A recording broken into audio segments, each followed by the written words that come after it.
شام کے 5 بجے ہیں۔ السلام علیکم، یہ ریڈیو پاکستان ہے۔ ترنم حامد سے خبریں سنیے۔ اہم خبروں کا خلاصہ۔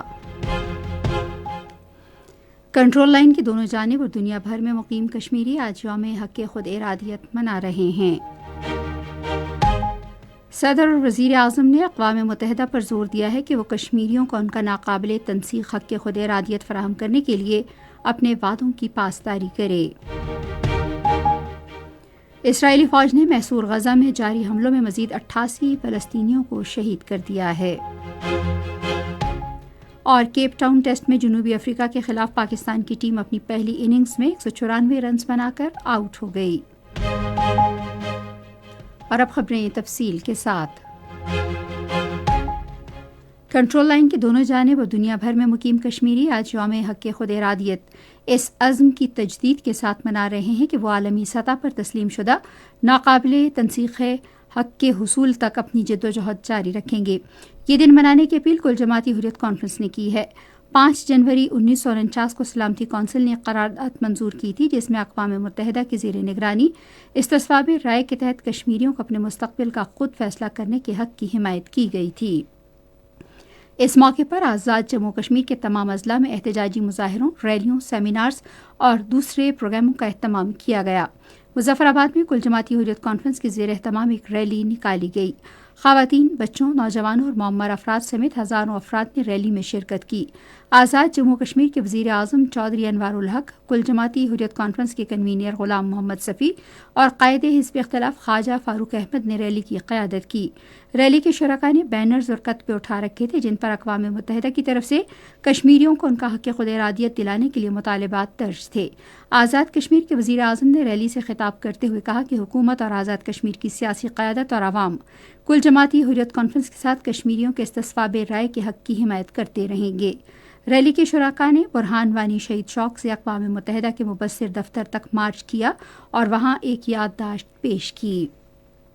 صدر آصف علی زرداری اور وزیر اعظم محمد شہباز شریف نے یوم حق خود ارادیت کے موقع پر اپنے پیغامات میں کشمیر کے بہادر عوام کی منصفانہ جدوجہد کے لیے مکمل سیاسی، سفارتی اور اخلاقی حمایت جاری رکھنے کے پاکستان کے پختہ عزم کا اظہار کیا ہے۔ صدر نے کہا کہ یہ کشمیریوں کے ناقابل تنسیق حق خود ارادیت کے عہد کی تجدید ہے جس کی بین الاقوامی قوانین اور انسانی حقوق کے بین الاقوامی اداروں نے بھی توثیق کی ہے۔ انہوں نے کہا کہ بھارت نے اپنے غیر قانونی زیر قبضہ جموں کشمیر کے عوام کو 7 اشروں سے زائد عرصے سے ایک حق سے محروم کیا ہوا ہے اور انہیں منظم انداز میں تشدد اور مظالم کا نشانہ بنا دیا ہے۔ صدر نے کہا کہ بین الاقوامی برادری بالخصوص اقوام متحدہ پر یہ ذمہ داری عائد ہوتی ہے کہ وہ اس وعدے کی پاسداری کرے اور مقبوضہ کشمیر کے عوام کو ان کا ناقابل تنسیق حق خود ارادیت دلائے۔ وزیر اعظم شہباز شریف نے اپنے پیغام میں کہا، وقت کا تقاضا ہے کہ عالمی برادری بالخصوص اقوام متحدہ اپنے وعدوں کی پاسداری کرتے ہوئے بامقصد اقدامات کرے تاکہ جموں کشمیر کے عوام کو ان کے ناقابل تنسیق حق خود ارادیت کی فراہمی کی راہ ہموار ہو سکے۔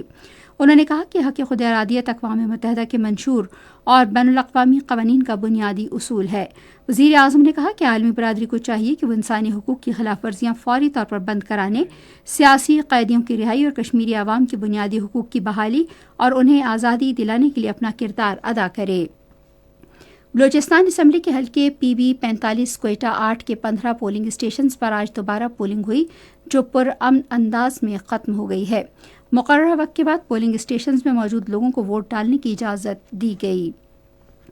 پاکستان پیپلز پارٹی کے امیدوار علی مدد جتک کو گزشتہ سال کے عام انتخابات میں اپنے حلقے سے کامیاب قرار دے دیا گیا ہے۔ انتخابات کے بعد جمعیت علماء اسلام کے ایک امیدوار میر عثمان پیرکانی نے پیپلز پارٹی کے امیدوار علی مدد جتک کی کامیابی کو بلوچستان الیکشن ٹریبیونل میں چیلنج کیا تھا۔ بلوچستان الیکشن ٹریبیونل نے 15 پولنگ اسٹیشنز پر دوبارہ پولنگ کے احکامات جاری کیے۔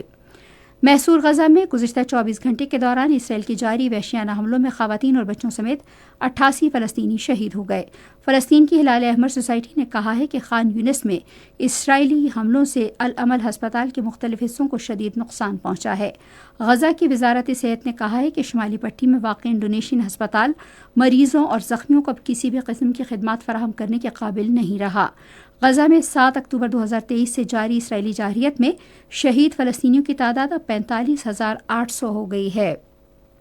اور کیپ ٹاؤن ٹیسٹ میں جنوبی افریقہ کے خلاف پاکستان کی ٹیم اپنی پہلی اننگز میں 149 رنز بنا کر آؤٹ ہو گئی۔